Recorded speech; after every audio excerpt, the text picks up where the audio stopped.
Bismillahirrahmanirrahim. Assalamualaikum warahmatullahi wabarakatuh. Alhamdulillahi ala ihsanih wa syukrulahu ala taufiqihi wa amtinanihi. Asyhadu an la ilaha illallah wahdahu la syarika lah ta'ziman li sya'nihi. Wa asyhadu anna Muhammadan abduhu wa rasuluh tayyiban ilallahi wa ridwanih. Allahumma shalli wa sallim ala hadzal nabiyil karim wa ala alihi wa ikhwanihi. Allahumma ati nufusana taqwaha wa zakkiha wa anta khairu man zakkaha anta waliyuha wa maulaha. Allahumma anfa'na bima 'allamtana wa 'allimna ma yanfa'una wa zidna ilma.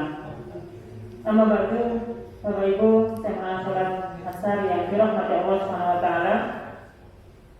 Alhamdulillah kita senantiasa syukur kepada Allah Subhanahu wa taala dengan nikmat iman, nikmat Islam, nikmat bimbingan sehingga kita bisa istiqomah di dalam jalan ibadah, wabil khusus salat-salat berjamaah, dan kita di hari Rabu ini bisa menghadiri kembali majelis ilmu, majelis yang dimana majelis yang menjadi keberkahan, majelis yang menjadikan satu sarana kita dimudahkan untuk mendapatkan surganya Allah Subhanahu wa taala. Bapak Ibu yang dirahmati Allah, pada kesempatan hari ini kita akan melanjutkan pembahasan fikih dan kita akan membahas tentang bab al-aiman wan nadar, bab tentang sumpah dan nadar. Kita akan pelajari dulu tentang sumpah. Yang pertama Bapak Ibu, kata sumpah di dalam bahasa Arab itu menggunakan kata al-aiman. Ada bab fikih tentang kitabul aiman, kitab bab tentang sumpah. Nah, kenapa di dalam fikih atau dalam bahasa Arab kata sumpah itu disebut sebagai al-aiman? Al-aiman ini jamak dari kata yamin. Yamin itu mufrad atau tunggalnya, kalau banyak disebut al-aiman. Yamin itu maknanya tangan kanan, sehingga ada istilah ashabul yamin, maknanya adalah golongan kanan. Ada ashabus shimal, maknanya golongan kiri. Tahu itu golongan mana ini? Golongan kanan atau golongan kiri? Yang saya ya, golongan kanan itu simbol sebagai ahli surga. Kalau ashabus shimal, golongan kiri ini simbol atau ungkapan untuk orang yang tergolong ahli neraka. Nah, al-yamin maknanya tangan kanan. Nah, kenapa kata sumpah itu menggunakan kata al-aiman yang mana tangan kanan? Karena hakikatnya dulu ketika orang bersumpah itu kamu idza tahalafu akhadakul mayamini sahibihi. Dulu kalau orang bersumpah itu umumnya mereka mengambil tangan kanan sahabatnya yang lain. Maka Bapak Ibu kalau bersumpah ya, sumpah loh demi Allah, itu biasanya kan sambil salaman kan ya. Nah, salaman umumnya menggunakan tangan kanan, saling berjabat tangan, kemudian kita bersumpah, mengucapkan kata sumpah. Maka kata yang sumpah al-aiman disebut menggunakan maknanya tangan kanan, karena kalau orang bersumpah menggunakan isyarat tangan kanannya. Kemudian apa yang dimaksud dengan sumpah dalam syariat? Yang dimaksud dengan sumpah adalah tahqiqul amri atau tauqidihi bi bismillah ta'ala aw wasfihi min sifatihi. Yang dimaksud dengan sumpah adalah menguatkan perkara, kita menguatkan apa yang kita ucapkan dengan menyebut nama Allah Subhanahu wa taala atau di antara sifat-sifat Allah Subhanahu wa taala. Jadi kalau kita ngomong biasa, orang lain sudah wah biasa, ya.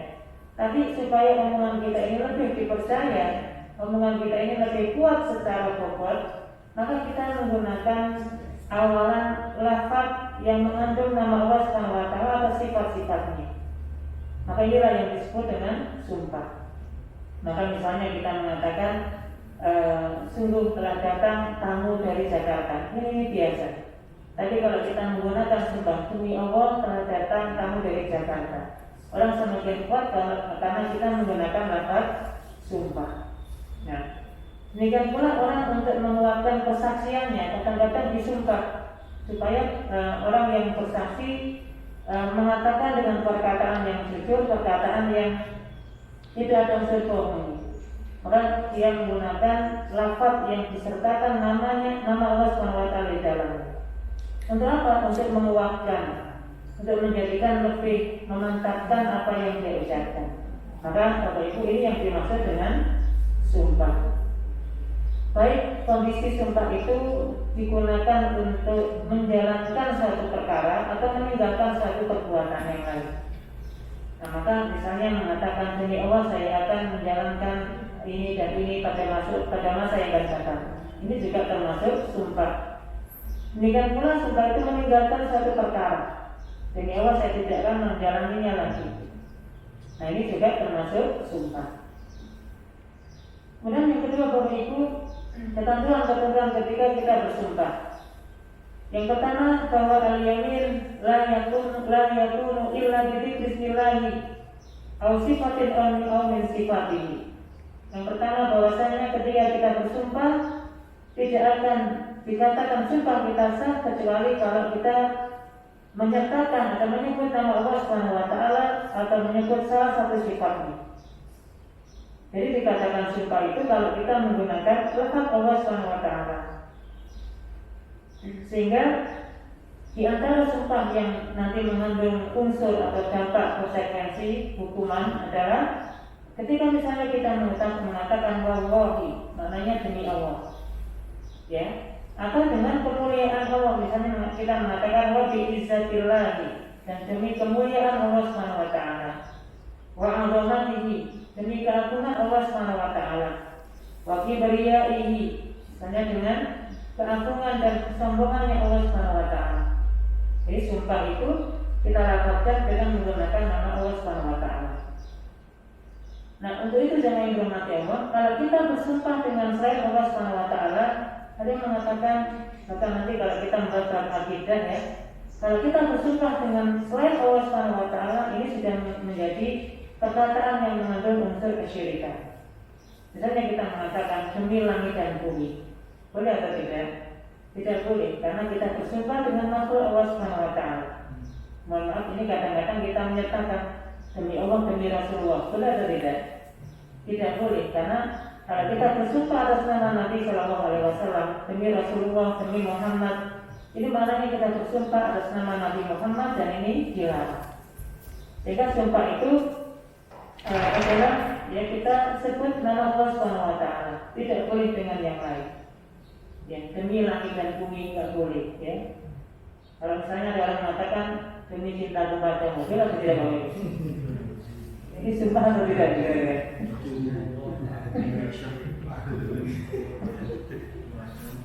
Ya, ini mungkin ungkapan yang lain, ya, bukan sumpah ya. Mungkin karena sayangnya dengan anak atau sayangnya dengan istri dan seterusnya, maka bisa kita mengatakan seperti itu. Nah, jadi sumpah harus dilafazkan di dalamnya lafaz yang mengandung nama Allah Subhanahu wa taala. Kemudian dikatakan sumpah yang sah adalah sumpah yang memenuhi syarat dan rukunnya. Di antara syarat dan rukun di dalam sumpah adalah bahwa orang yang bersumpah adalah orang yang berakal. Kemudian orang tersebut dalam kondisi balik, dan kemudian yang ketiga dalam kondisi Islam. Jadi akil, balik, kemudian muslim. Maka dikatakan sumpah itu menjadi sumpah yang sah. Kemudian terkait dengan apakah sah, misalnya sumpah seseorang yang dia dalam kondisi terpaksa. Ada orang misalnya mencuri, ya. Ada orang yang misalnya dituduh mencuri. Dia sebenarnya nggak mencuri, tapi kemudian ditangkap polisi misalnya, karena dia mungkin ada barang bukti yang sebenarnya tidak dia bawa, tapi orang lain memasukkan di tasnya atau di tempat yang dia ada tinggal di situ, sehingga dia seolah-olah tertuduh dia yang melakukan perbuatan tersebut. Kemudian dia disumpah, diminta untuk bersumpah. Akhirnya dia terpaksa untuk bersumpah, maka sumpah yang terpaksa seperti ini tidak dikatakan sumpah yang sah. Karena hakikatnya sumpah sah itu dilakukan oleh orang yang kondisinya dia dalam kondisi sadar, dalam kondisi tidak terpaksa, dia menyadari akan konsekuensi sumpah itu. Untuk itu kalau ada orang yang terpaksa, mukroh bahasanya, dia dipaksa, dikatakan lantan habis yang minahu atau yang minuhu, maka sumpahnya tidak dianggap sumpah yang sah. Nanti itu kalau terpenuhi syarat-syarat ini, Bapak Ibu, ya dilakukan oleh orang yang berakal, orang yang sudah balik, termasuk orang yang muslim, ya, dan dia dalam kondisi sadar, tidak terpaksa, maka nanti kalau dia bersumpah, ini yang ada konsekuensi hukumnya. Kemudian para ulama membagi sumpah itu menjadi 3. Jadi sumpah itu dibagi menjadi 3. Yang pertama disebut dengan al-yamin al-lagwi, sumpah sia-sia, sumpah yang sia-sia. Kemudian yang kedua disebut dengan al-yamin al-munaqidah, sumpah yang sah. Kemudian yang ketiga adalah al-yamin al-ghamus, sumpah palsu. Jadi setelahnya kita bagi, ya, sumpah itu jadi 3. Yang pertama sumpah yang sia-sia, kemudian sumpah yang sah, dan sumpah palsu. Yang pertama yang disebut dengan sumpah yang sia-sia atau al-yamin al-lagwi, sumpah yang sia-sia, adalah sumpah yang orang ketika melafazkannya tidak ada niat untuk bersumpah. Jadi ada ya kadang-kadang yang Bapak Ibu, kata-kata yang keluar dari lisan kita ini tanpa sadar kita keluar begitu saja. Apa kalau bahasa Jawanya namanya ini? Jadi ini refleks, ya, secara otomatis kata-kata itu terus keluar dalam mulut kita. Misalnya kalau kita kepleset keluar kata-kata itu, ya. Kalau kita kaget keluar kata-kata itu. Apa bahasa Jawanya ini namanya? Rata, ya kan? Jadi orang karena terbiasanya menyebut itu tanpa dia sadari, tanpa dia niatkan, langsung refleks keluar kata-kata itu. Nah dulu orang-orang Arab dan umumnya orang yang menggunakan bahasa Arab itu kadang-kadang ini refleks otomatis gitu. Yang nggak ada apa-apa, wallahi, tawahi, gitu ya, billahi dan seterusnya, ini refleks. Dan dalam hatinya tidak ada niat untuk bersumpah. Kemudian yang kedua, kata-kata sumpah ini digunakan untuk hal-hal yang sepele gitu. Hal-hal yang memang itu sudah mestinya dia akan kerjakan. Wallahi la ta'qulan, demi Allah sudah makan saya. Demi Allah saya sudah minum, misalnya gitu. Jadi sebenarnya itu aktivitas biasa, tapi karena refleksnya, karena latahnya tadi itu menjadi kebiasaan sumpah. Maka sumpah seperti ini disebut sebagai sumpah yang sia-sia. Bagaimana yang di dalam sebuah riwayat hadis, Aisyah radhiyallahu anha pernah berkata, ketika turun ayat la yu'akhidukum billahi fi aymanikum, bahwasanya Allah Subhanahu wa taala tidak menganggap sah sumpah yang sia-sia, maka ini hakikatnya turun pada orang-orang dulu yang selalu mengatakan setiap dia berkata itu la wallahi, la wallahi, la wallahi. Jadi itu refleks gitu saja kata-kata itu, tapi kemudian ada kata-kata sumpah yang ada di dalamnya. Maka ini yang disebut dengan sumpah yang sia-sia. Dan sumpah yang sia-sia ini tidak mengandung unsur apapun, tidak mengandung unsur dosa atau tidak mengandung unsur maksiat, karena ini sesuatu yang biasa diucapkan. Jadi la yang akhir tidak dianggap sebagai sumpah yang mengikat, nanti ada konsekuensi hukumnya. Kemudian yang kedua Bapak Ibu disebut sebagai sumpah yang sah, al-yamin al-munaqidah. Maknanya sumpah yang mengikat bagi orang yang bersumpah, nanti dia mendapat hukuman ataukah tidak. Nah, sumpah yang munaqidah ini misalnya orang yang bersumpah ala amrin minal mustaqbal au ayyaf'alahu au la yaf'alahu. Jadi orang yang bersumpah akan melakukan perbuatan di masa yang akan datang atau meninggalkan perbuatan yang akan datang. Kayak tadi misalnya ya, ada misalnya mama bahwa kita punya anak-anak, sudah punya anak misalnya sudah balik ya, sudah akil gitu, tiba-tiba dia mencuri, ya dia mencuri, kemudian kita minta dia untuk bersumpah. Ayo nak, kalau kamu memang betul tidak akan mengulangi, coba kamu bersumpah. Demi Allah saya tidak akan mengulangi perbuatan ini. Nah, sumpah yang seperti ini, sumpah untuk meninggalkan perbuatan yang akan datang atau meninggalkan satu perkara yang akan datang, itu namanya sumpah yang sah. Termasuk misalnya meninggalkan sesuatu. Misalnya kalau ada misalnya ya sering terlambat, misalnya datang ke kantor, dipanggil sama atasannya, Pak, misalnya sudah sekian kali terlambat. Ya Pak, demi Allah saya tidak akan terlambat lagi. Ya kan? Ini namanya sumpah yang sah. Karena sudah menggunakan nama Allah SWT, kemudian akan meninggalkan satu perkara, maknanya tidak akan mengulangi lagi sesuatu kesalahan yang sudah dialami. Nah, bahwa ini yang dirahmati Allah, sumpah yang mengakidah inilah yang nanti ada dampak, ada konsekuensinya. Sebagaimana yang Allah sampaikan, la yu'akhidhukum billahi fi aymanikum. Allah SWT tidak akan menghukum kalian ketika kalian bersumpah dengan sumpah yang sia-sia. Walakin yu'akhidhum bima aqadtumul aiman. Tapi Allah SWT menjadikan sah sumpah-sumpah kalian yang sumpah kategorinya sumpah mengakidah tadi. Sumpah yang kalau dia bersumpah meninggalkan satu perkara di masa yang akan datang atau mengerjakan satu perkara di masa yang akan datang, maka bagi orang yang bersumpah dengan sumpah yang sah, misalnya dia akan meninggalkan perkara tertentu, tapi dia langgar sumpahnya, ternyata dia melakukannya. Atau orang yang misalnya akan meninggalkan perkara tertentu atau tidak mengulangi perkara tertentu, tapi dia melanggar sumpahnya, ternyata dia menjalankan yang dilanggar tadi, yang kemudian dia sanggupi tadi, maka ini karena sumpah yang sah, nanti dampak konsekuensinya dia harus terkena kafarah. Dia harus terkena kafarah. Kafarah itu apa? Itu tebusan. Contoh ya misalnya tadi, ada orang yang sudah bersumpah, demi Allah Pak, saya tidak akan terlambat lagi. Ini sudah sumpah yang sah.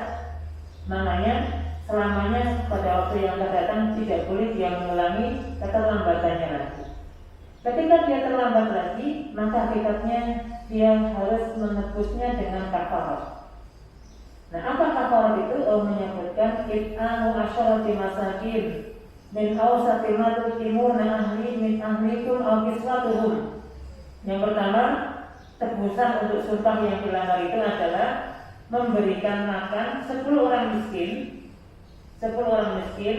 min awsati ma tutimun, dengan makanan yang memang sudah biasa kamu berikan untuk orang lain. Al-kiswatuhum, yang kedua, kalau kita nggak kasih makan, bisa kita ganti dengan memberikan pakaian.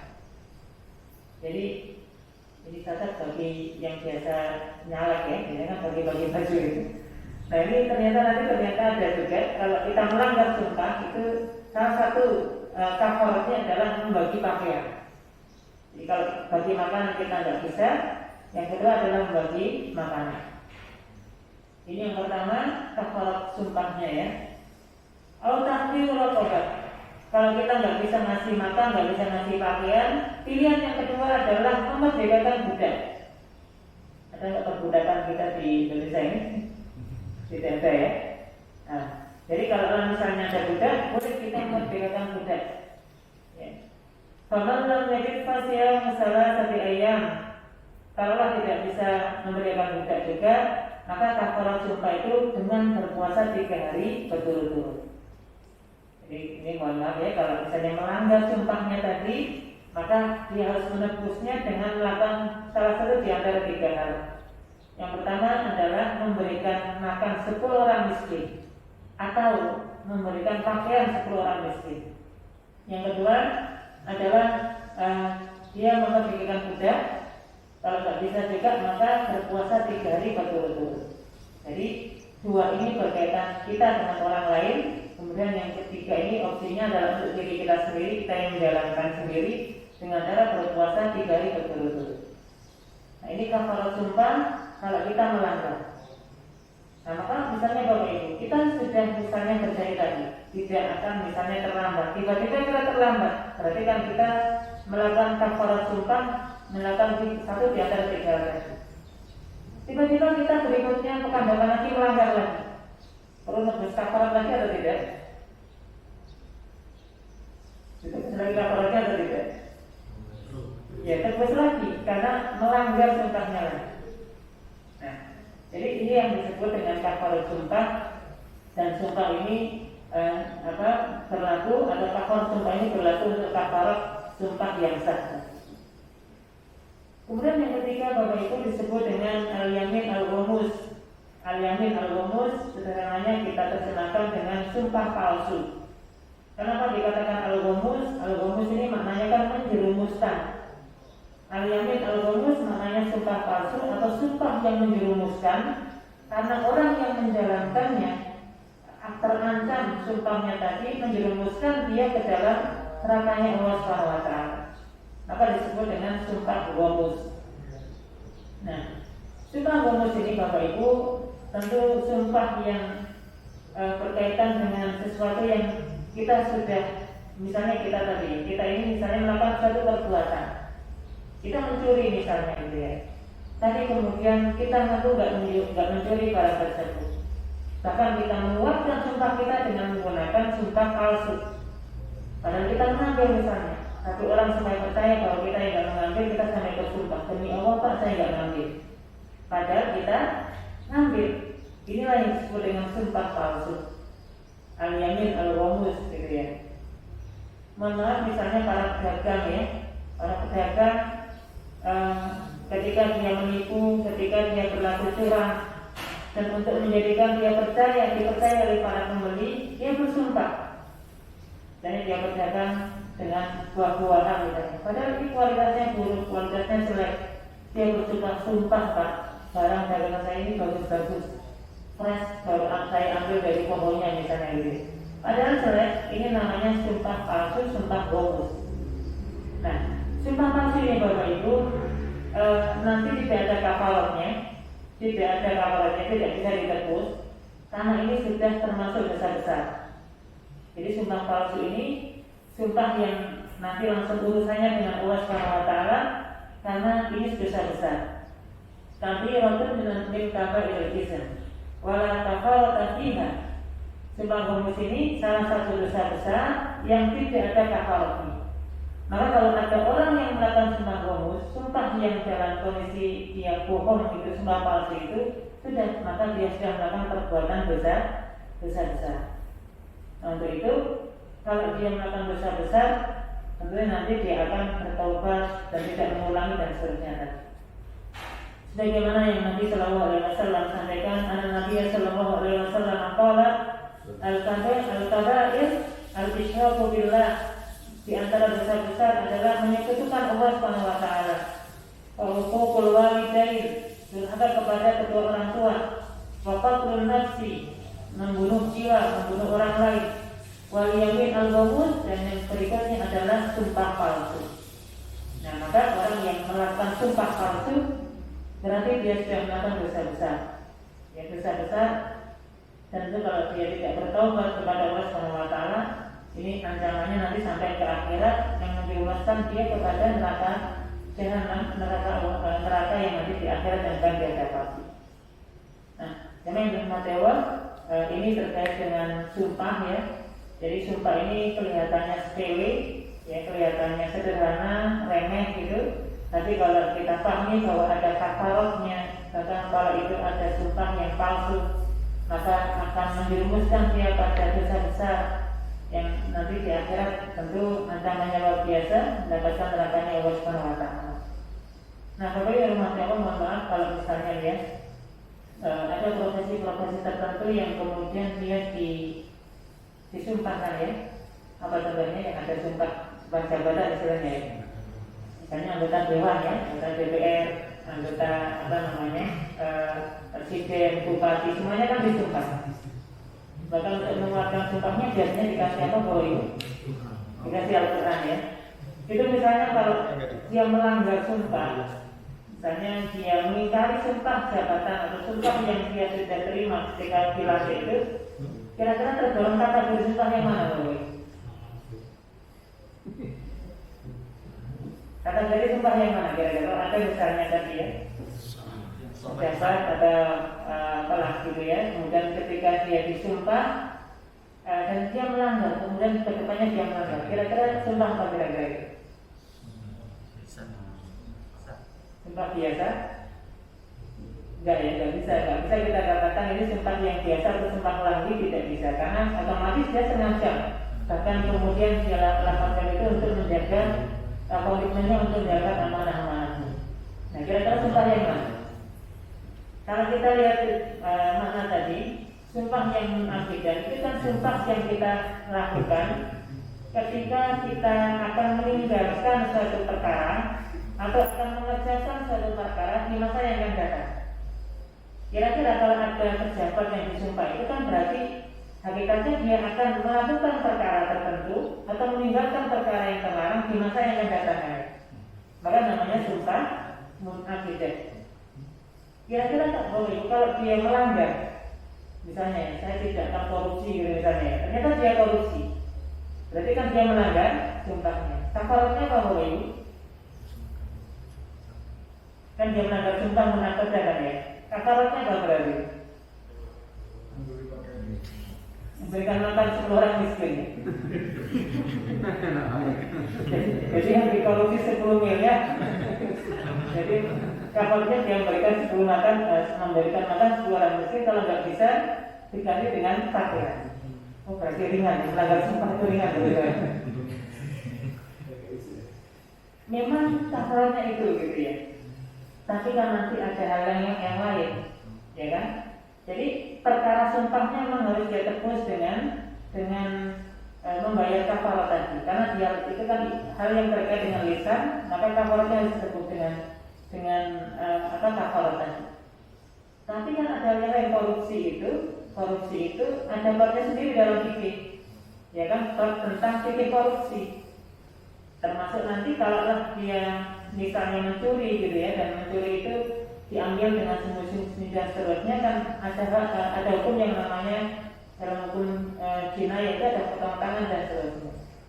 Paling tidak bahwa sumpah ini bab tersendiri. Adapun kejahatan yang lain, jarimah atau hak yang lain itu kan ada ketentuannya yang lain. Sehingga tidak bisa kita ambil kesimpulan, oh ini yang kalau gitu, ya sudah melanggar sumpah saja, kan cuma memberi 10 makan orang miskin kan gitu. Oh enak teman ya 10 miliar hanya nabung 10 orang miskin, ini cuma berapa persennya gitu kan. Tapi enggak itu gitu ya. Tapi ada hal yang lain, itu ada bab yang lain yang nanti tentu akan lebih besar secara konsekuensi hukum di dalam fikih itu. Nah untuk itu Bapak Ibu, sekali lagi sumpah ini perkara yang bisa jadi remeh ya, karena ini adalah lisan kita sangat mudah untuk mengucapkan ini, tapi dampak atau konsekuensi di belakang itu yang tidak gampang ya. Bahkan ada kafarat tadi, bahkan kalau kita sumpah palsu, ini ada sumpah yang menjerumuskan kita pada dosa-dosa. Baik Bapak Ibu, ini sebagai pengantar, monggo kalau ada yang didiskusikan. Ya Ustaz, tadi kan katanya sumpah yang sah itu kan yang ada kata-katanya demi Allah ya. Tapi kalau sumpah bisa saya bersumpah kayak gitu, apakah termasuk sumpah yang sah juga tidak ada kata-kata demi Allah? Ya, saya bersumpah gitu misalnya. Ya kalau Belanda itu nggak ada demi Allahnya, Mas. Nggak ada. Nah, kalau secara hukum fikih, jadi hukum fikih itu lafaz ini penting karena nanti dikatakan sumpah yang munafidah, sumpah yang berdampak hukum itu kalau dia menyebut nama Allah Subhanahu wa Ta'ala. Tetapi kan kadang bisa kita balik pada hal yang sifatnya uruf, sifatnya kebiasaan gitu ya. Misalnya kalau kayak sumpah gitu ya. Kata-kata sumpah itu secara bahasa kita itu sudah mengandung bahwa itu penguat, bahwa hal yang kita katakan itu adalah sesuatu yang sangat kuat yang akan kita lakukan atau kita tinggalkan. Nah sehingga kalau balik kepada uruf kebiasaan itu, orang kan tidak mungkin dia biasa melakukan kata-kata sumpah kecuali dalam kondisi tertentu.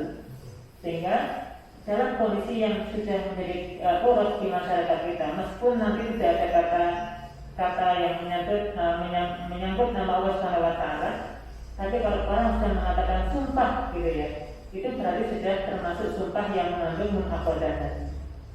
Ya kecuali kalau memang orangnya ya tadi itu sudah terbiasa dan sebagainya. Tapi kalau dalam kondisi ada niat, kemudian memang ini sebagai bentuk penguat perkataan yang dia ucapkan, ini berarti sudah termasuk sumpah munafidah. Nah sehingga nanti apapun itu bentuknya ya, sumpah gitu ya. Nah maka ini bagian dari sumpah munafidah yang kalau dia langgar maka harus sudah membayar kafarat. Tapi umumnya kalau orang bersumpah, kalau apapun agamanya biasanya kemudian dia akan menyebut nama Tuhannya. Kalau kita orang Islam kita mengatakan wallahi demi Allah gitu ya. Gitu kira-kira. Ada yang lain? Untuk bagaimana kita sebagai muslim kalau misalkan menyikapi ungkapan sumpah orang lain yang bukan muslim. Apakah itu bisa kita pegang? Iya. Sumpah yang dikatakan sumpah yang sah, salah satu syaratnya tadi adalah muslim. Salah satu syaratnya adalah dia muslim. Nah, kalau kita bermuamalah, ya kalau kita berinteraksi dengan orang yang non muslim, yang hakikatnya kalau dia itu punya ajaran dan itu yang mereka yakini mungkin kebenarannya ya, maka hakikatnya kalau kita berinteraksi dengan orang lain yang tentu yang ini bukan orang muslim, ketika dia bersumpah, maka umumnya orang bersumpah itu adalah dia akan menanggung risiko apapun yang kemudian dia katakan dengan sumpahnya. Nah, sehingga kita ambil dalilnya. Kalau dia sudah berkomitmen melakukan sesuatu, mestinya secara kemanusiaan gitu ya, secara adab apapun itu bentuk agamanya, apapun keyakinannya, maka dia akan menepati satu janji yang akan dia lakukan. Kalau dia melanggar, ya tentu secara hukum fikih karena dia bukan muslim, dia tidak terkena kafarah tadi, karena dia bukan orang muslim atau orang Islam gitu ya. Ya terlepas mungkin di agamanya juga punya ketentuan dan seterusnya. Jadi ini berlaku untuk orang yang beragama Islam, orang muslim. Gitu ya. Ada yang lain Bapak Ibu?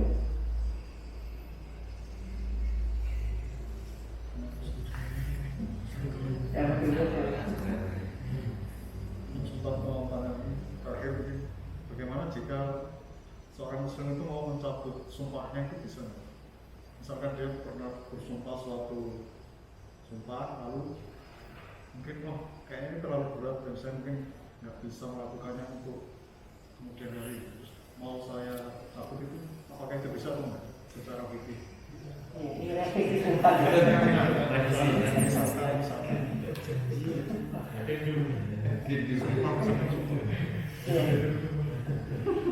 Yang pertama kita bedakan ya, kalau ada istilah janji, ada istilah sumpah. Jadi kalau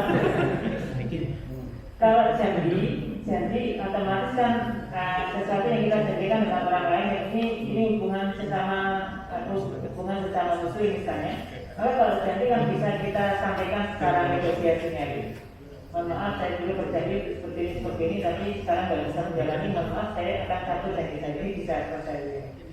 Tapi kalau sudah sumpah, misalnya sudah demi Allah saya tidak akan menjalankan ini, demi Allah saya akan melakukan ini, misalnya di masa yang akan datang, maka kalau sudah sumpah, maka ini mengikat. Nah, kalau dia ingin cabut, katanya revisi tadi, maka kayaknya dia membayar kafarah dulu. Dia membayar kafarah dulu untuk kemudian dia tebus sumpahnya yang tadi awal yang tidak mungkin dia lakukan itu, atau mungkin yang berat dia untuk menjalankannya itu. Maka kalau itu berkaitan dengan komitmen atau janji kita dengan orang lain dengan sumpah tadi, ya setelah kita membayar kafarah kita sampaikan kepada yang bersangkutan, Pak, mohon maaf saya tidak bisa menjalankan ini dan ingin saya rubah janji saya, sumpah saya. Tentu dengan membayar kafarah dulu. Setelah itu kalau dengan komitmen tadi ya sudah nggak apa-apa, berarti sudah dicabut gitu ya bahasanya. Sudah selesai ikatan sumpah dia dengan apa yang akan dia janjikan di masa yang akan datang. Karena sumpah maka akhirnya dia harus membayar kafarah dulu.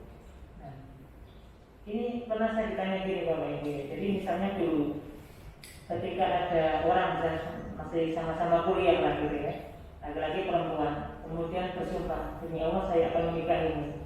Perempuan ini juga sama, berkomitmen sama demi Allah saya juga akan siap menjadi istrimu. Tiba-tiba selesai kuliah pencar dua-duanya, yang lain menikah, yang lainnya juga menikah dengan orang yang berbeda. Ini kira-kira melanggar sumpah atau tidak? Ada pernah mengalami kayak gitu kira-kira? Melanggar sumpah atau tidak kira-kira? Ternyata sudah dijodohkan dengan orang lain atau mungkin yang perempuan, ya, orang tuanya punya calon menantu dan seterusnya, jika dijodohkan sama orang lain. Akhirnya nggak jadi menikah. Padahal dulu sumpah setia, ya sumpah sampai mati dan salah gitu bahasa orang percintaan. Melanggar sumpah atau tidak kira-kira ini? Melanggar sumpah. Ya selama dia mengatakan wallahi demi Allah saya akan menikahi misalnya, tiba-tiba dia langgar, maka dia melanggar sumpah. Maka dia harus membayar kafarah ya. Dia harus menebusnya dengan tebusan tadi. Ya. Kira-kira Bapak Ibu memberikan 10 makanan untuk orang miskin itu berapa kira-kira nominalnya? 200. Ya, karena misalnya satu box nasi itu ya, satu box ini kan sudah ada minuman, sudah ada makanan. Terus berapa satu boxnya misalnya? 20.000 misalnya ya. 20.000 kali 10 berarti 200.000. Dan kita berikan makanan 10 bungkus, kita panggil, kita undang 10 orang miskin, kita kasih makanan tersebut, selesai sumpah kita sudah kita bayar tebusannya. Ya kan, gitu. Apakah boleh sekalian digabung sudah sekalian tasaduran pernikahan gitu?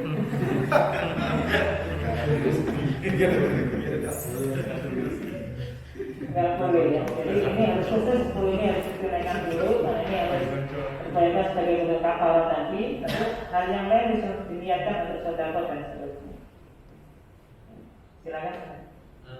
Tadi kan dikatakan kalau orang yang melanggar sumpah kan bisa diganti dengan membayar kafarat. Apakah orang yang sudah membayar kafarat dengan begitu saja dosanya sudah hilang, Ustaz? Ya, sebagaimana ayat yang tadi disampaikan oleh bicarakan ayat ini mengatakan bahwa Allah Subhanahu wa taala mengambil atau menganggap sah sumpah orang yang sumpahnya munafik. Maka ketika dia sudah membayar kafarat, sudah menebusnya dengan tebusan, maka insya Allah sudah diampuni dosanya oleh Allah Subhanahu wa taala. Sudah diampuni oleh Allah Subhanahu wa taala. Maka sesuatu yang kemudian dia janjikan dengan sumpah kemudian dia langgar, tentu dia ini berdosa. Nah, untuk menjadikan dia terhindar dari dosa, terlepas dari dosa, maka dia melakukan kafarat. Maka insya Allah kafarat ini sebagai penebus dosa. Maka kafarat itu maknanya adalah penebus atau penutup dosa yang pernah dia lakukan. Nah, adapun sumpah yang bagus, Bapak Ibu, sumpah palsu ini memang tidak ada kafaratnya, tapi secara dosa lebih berat. Ya, bagaimana cara menghilangkannya? Tentu dia harus bertaubat, betul-betul taubat dan nasuha. Dia tidak boleh mengulangi lagi, dia harus banyak-banyak menyesal, banyak beristighfar dan seterusnya ya. Termasuk punya niat berazam dalam dirinya untuk meninggalkan dosa-dosa yang dikaitannya dengan sumpah palsu. Nah, taubat yang benar inilah taubat yang taubat dan nasuha inilah yang menjadikan dia diampuni dosanya oleh Allah Subhanahu wa taala. Tapi kalau tidak, dia ulangi terus, dia terus berbohong gitu ya, bersumpah dengan sumpah palsu, ini berat nanti ancamannya karena termasuk dosa besar gitu ya. Gitu ya kira-kira. Cukup? Ada lagi? Cukup nih, ini dulu. Semoga bermanfaat. Kita cukupkan dengan badan hamdalah dan kafaratul majlis. Alhamdulillah